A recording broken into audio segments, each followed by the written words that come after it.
Welcome back. Today's topic is end-to-end onboarding procedure of a bank. We are going to learn step-by-step process by taking live example of a bank. For onboarding purpose, let us assume that you are a KYC officer in a US bank and Mizuho Bank Limited has come up for onboarding to open a Nostro account in US dollar. Preferred step 1, it's always better to know who our banking client is. For that you may go to google.com and hit bank name and business week. It will take you to the Bloomberg site, which will give you an idea about the bank. You can also find the website details here, where you can go ahead and find other details. Let us get into the website and check what we have. Also, sometimes, the information of banks and other corporates where you get loads of hints are available in the site opencorporates.com. Do check this site for idea about our onboarding client.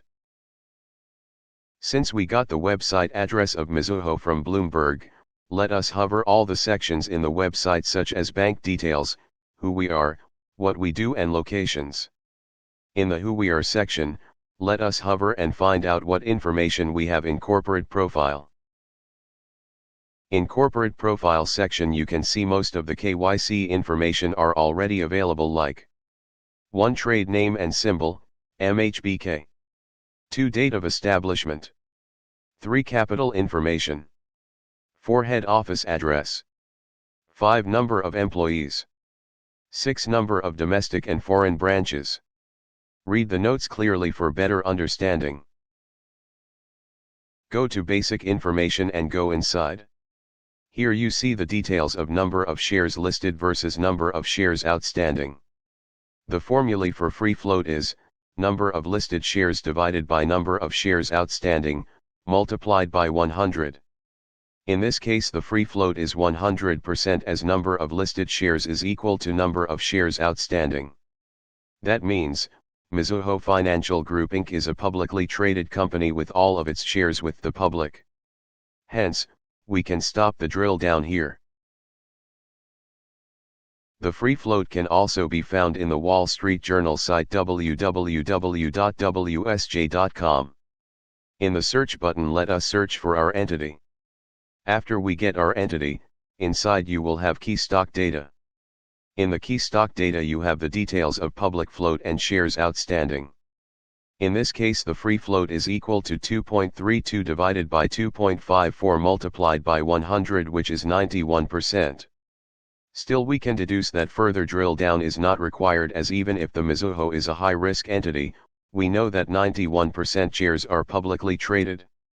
There can be differences in the stock exchange details and WSJ details. But, both are reliable as long as our purpose of risk-based approach is served. Compared to WSJ, the country stock exchange is more genuine source.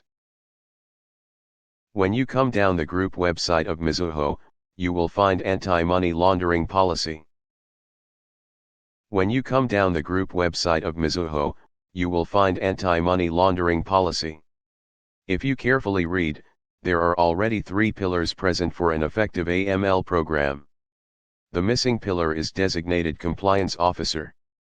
However, if you check the organization chart in corporate information, corporate profile organization chart, there is a group compliance. Hence, a compliance officer must be there for the bank. Hence, this needs to be inquired with the relationship manager of the Mizuho representative. When you search the site, sometimes you may not find the annual report of our onboarding entity. In these circumstances, there are 2 options. Option 1, find if there is any financials of parent. Inside parent's financial, you may find the financials of your entity. Option 2, if there are only consolidated financials, ask the respondent bank representative for details. In this case, in Investors Relation of Mizuho Financial Group site, you can find integrated reports. Under integrated report, search for our entity financials. Search by balance sheet and you will get the details of total assets here. The income or revenue is given in the statement of income. You can also deduce the source of wealth of the bank through income statement. For example, in our case of Mizuho Bank, the source of wealth are interest income, loans and bills discounted, securities income, fee and commission income, trading income, other operating income and other income. Since Mizuho Bank is at Japan, so by guesswork, we can say that it should be regulated by Bank of Japan, which is the Central Bank of Japan. Let us put the same in the Google search and let us see what we get. So the random search should be Bank of Japan regulated entities. The search is landing into FSA or Financial Services Agency site, which is a regulator at Japan for financial institutions.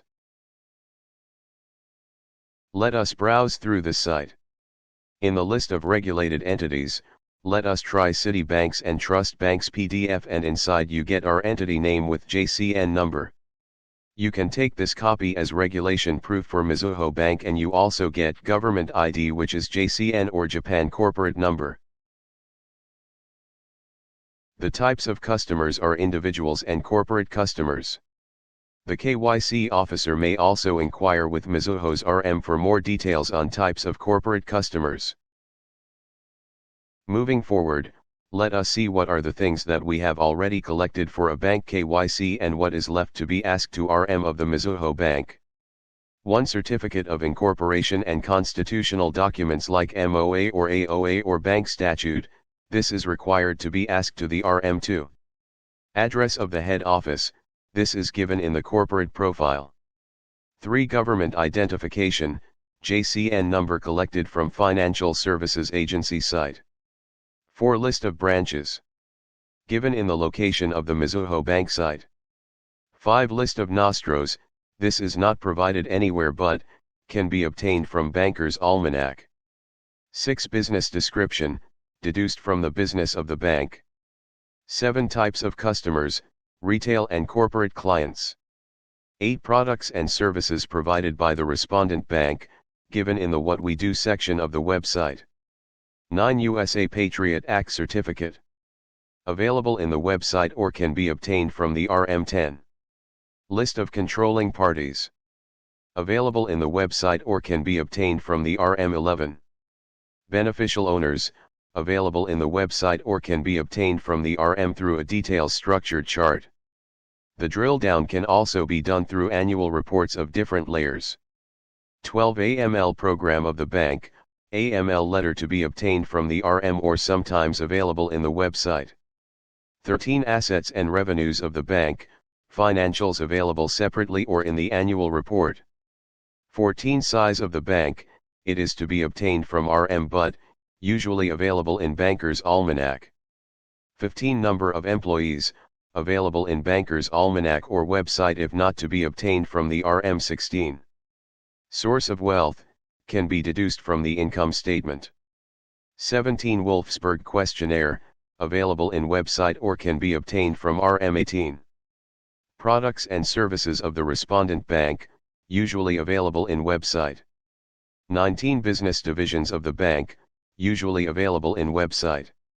20. Banking license, can be downloaded from the regulator's or central bank's site. The enhanced due diligence questions asked during bank onboarding are: 1. What is the source of wealth of the bank? This we have already deduced through income statement. 2. Whether the bank is a shell bank? The answer to this question is available in Wolfsburg's questionnaire. Also, the RM's customer visit certificate can be used to answer this question. 3. Does the bank is also a downstream clearer? This question needs to be asked to the client directly as they may already have correspondent accounts, may be already giving such facilities for its customers in other currencies. 4. Does the bank follows an AML program?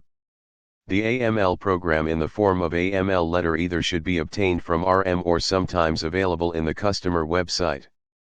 5. Does the bank has financial crime compliance and sanctions program in place? This can be obtained from the RM. That's all for today. Thank you.